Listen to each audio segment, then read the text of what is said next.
नमस्कार, आप सभी का एक बार फिर से स्वागत है हमारे चैनल भक्ति ज्ञान में। एक बार माता पार्वती ने भगवान शिव से कहा, प्रभु मैंने पृथ्वी पर देखा है कि जो व्यक्ति पहले से ही दुखी है आप उसे ज्यादा दुख प्रदान करते हैं, और जो व्यक्ति सुख में है आप उसे दुख नहीं देते हैं।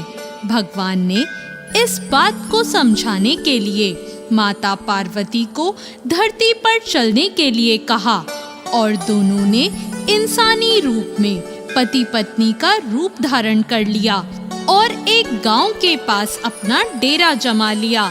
शाम के समय भगवान ने माता पार्वती से कहा कि हम मनुष्य रूप में यहाँ आए हैं, इसलिए यहाँ के नियमों का पालन करते हुए हमें यहाँ पे भोजन करना होगा। इसलिए मैं भोजन के लिए सामग्री की व्यवस्था करने जा रहा हूँ। तब तक तुम भोजन बनाने की कुछ तैयारी करो।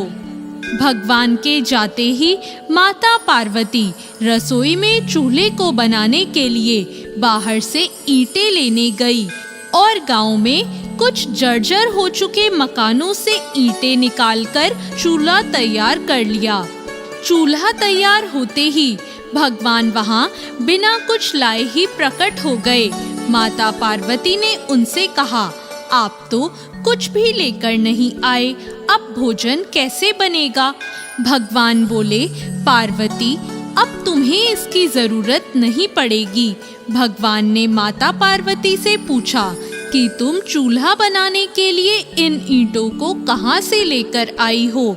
माता पार्वती ने कहा, प्रभु इस गांव में बहुत से ऐसे घर थे जिनका रखरखाव सही ढंग से नहीं हो रहा था। उनकी जर्जर हो चुकी दीवारों से मैं ईंटें निकाल कर ले आई। भगवान ने फिर कहा, जो घर पहले से ही खराब थे तुमने उन्हें और खराब कर दिया। तुम ईंटें उन सही घरों की दीवार से भी तो ला सकती थी। माता पार्वती बोली, प्रभु उन घर में रहने वाले लोगों ने उनका रखरखाव बहुत सही तरीके से किया है और वो घर बहुत सुंदर भी लग रहे हैं। ऐसे में उनकी सुंदरता को बिगाड़ना उचित नहीं होता। भगवान बोले, पार्वती यही तुम्हारे द्वारा पूछे गए प्रश्न का उत्तर है। जिन लोगों ने अपने घर का रखरखाव अच्छी तरह से किया है, यानी सही कर्मों से अपने जीवन को सुंदर बना रखा है, उन लोगों को दुख कैसे हो सकता है? मनुष्य के जीवन में जो भी सुखी हैं, वो अपने कर्मों के द्वारा सुखी हैं, और जो दुखी हैं, वो अपने कर्मों के द्वारा ही दुखी हैं। इसलिए हर मनुष्य को अपने जीवन में ऐसे ही कर्म करने चाहिए जिससे इतनी मजबूत व खूबसूरत इमारत खड़ी हो कि कभी भी कोई उसकी एक ईंट भी ना निकाल पाए। दोस्तों, ये काम जरा भी मुश्किल नहीं है, केवल सकारात्मक सोच और निस्वार्थ भावना की जरूरत है।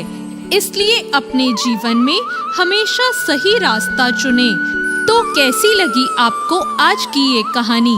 ऐसी और कहानियों के लिए हमारे चैनल भक्ति ज्ञान को तुरंत सब्सक्राइब करें। धन्यवाद।